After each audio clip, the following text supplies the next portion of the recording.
The next question that came up is employees keep messing up, even though I keep telling them all the time what to do. It's like the same error keeps popping it up. Well, what that type of error is, it's an error of omission.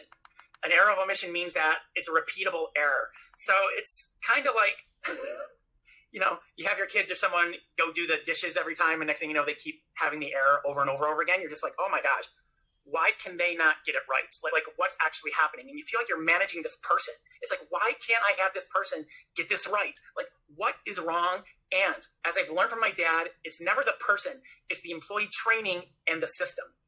If you want to get the freedom and you want to save a lot of the time and the money and the energy with how you're managing the business and the team, the answer is in the system.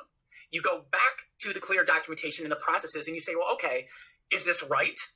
Can you go back and follow this? Are you trained? Like it shows me that you actually went through this, that you learned it. And you could always go right back to the system every single time to say, hey, I thought you knew this. I thought you signed off on it. My understanding is that you do know this. So let's go back to the system. So you stop going through the frustration of managing the person and you go back to managing the system, because normally the gap is in the system in order for them to train them. And what is great, you do this once and then it's set up for everyone and everything. Whether if it's a new job you go to, a new client process, you got new clients coming on board, all the new trainees, new policies, et cetera, et cetera, et cetera. So if you're noticing that all those same errors are popping up all the time, or like the biggest headache, it's like, how often are we training new people from the brain? So therefore, so much information is getting lost. One, I don't want to be training the new person. Two, it feels like we're doing it like over and over and over again. Three, where's our single source of truth, where all this can actually be documented and be in the one place so that we can actually have this system that is cross-trainable and scalable? Like, where is that? And that's where a learning management system comes back into play. And what's great about that is, I'm going to share this as well, where it gets really clear, like how to get the organization of your organization's org chart out, how to go from chaos to clear and what's all there. So let me show you another example inside of it. Is there are clear organizations and roles and people. So for example, at first, you can manage your org chart. You can get that business out of the brain in like minutes. I don't care how big your company is. You can get that out of the brain so fast. You can have clear org chart, and then you can get down to the roles and the responsibilities that are actually happening. And then the responsibilities, they have all the duties. So you can get crystal clear with those really fast to see, who needs to manage what. But to get clear on your org chart and then all of the roles, and then next thing you know, you can start developing that learning management system and get clear where everything is at. Warning, hey, if this is your first time going into a learning management system, I see this problem hit time and time and time again. And this was a support call yesterday as well. They tried to do it on their own. Find someone who is a successful role model at setting them up so that you do it right the first time. I'm telling you, it will save you so much time and headache and frustration, and you'll have to undo a lot of things that were done. When you hire the right person who's done this multiple times over successfully, you can take all of their mistakes so that you don't have to make those mistakes, and you can take all that time that you wouldn't have to waste and compress it into a fraction, and you get it implemented like that. So not only do you have all the org chart and the roles and the responsibilities, you also have like policies are into place, right? What type of new policies are coming out? Work from home, coronavirus, employee, you get it all into one place. And imagine you get a new employee that comes on, and next thing you know, they walk through it. They walk themselves through it. And if anything comes up again on where we need to go check it out, we can go check it out.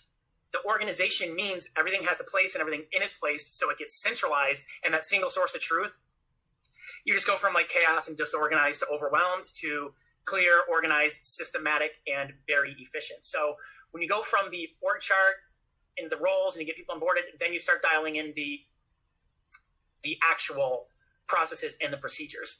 Now, the next thing that really came into play is like, well, how are we managing these people? How do we know where they are at and what's happening? So for example, just turn off this for a second. I was supporting a team that is growing at like some insane amount of numbers, like some insane. It's like a 7-8 digit, like they're just like click, click, click, click, click, click, click, click. And they want to be able to onboard even up to like 1 to 500 new like sales reps at a time when they're getting ready for their next business that's going to integrate their sales process. So a good system can do it in roughly like the same amount of time. It's scalable for like 50 people as it can for 5, as it can for 1. Yeah, there's like incremental incremental like time, but it's not linear. It's not like it's going to take 5 times as much time for 5 people. It might just take like 1.2 times as much time. And then you get like 10 people on board. It just might take like 1.8 times as much time.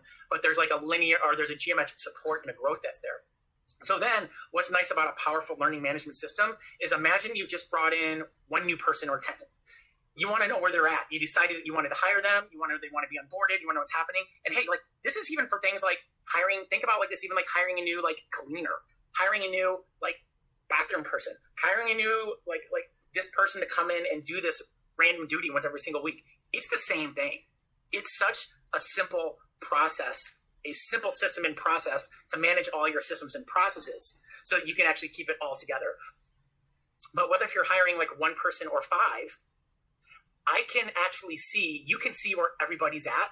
So all of a sudden you can see that like John's like 5% of the way through, George is like 50% of the way through, Shelly's like 75% of the way through. And then you can see that they actually passed the test, and you can alert right away. So you know where they're at, whether if they've read their policies, whether if it's like, hey, I want to support you with this. So for example, I have time mastery, certain components that businesses love to have after I've consulted with them. Like, they want to make sure that any new employee, as well as their existing ones, are like master at their emails. They want to make sure they are master at all their inboxes. They want to make sure they're a master at getting out of their brain. They want to make sure they're a master at using the team calendar or the team project tool. Like, they want to make sure that they're like a master at these different things. Well, it's just a plug and play. Like, I can drop it into their learning management systems so that a new employee that comes on board goes through it. I don't need to train them. I might need like take 5% of the time that it would normally take, get them up to speed so that that new employee has the mindset as well as the education and the strategy on how to be the most efficient person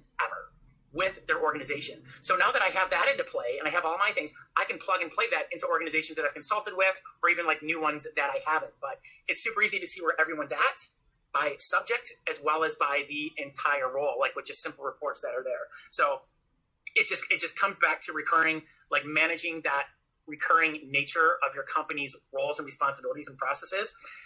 And you just dial it in. And what's great is you do it once. Every time you do something once, it returns a radical return on investment, not only of your time, meaning you spend an hour on it once, and it's normally saving an hour a week, every single week, which is saving all the money, but it's really saving all that overwhelm and that headache in order to get there.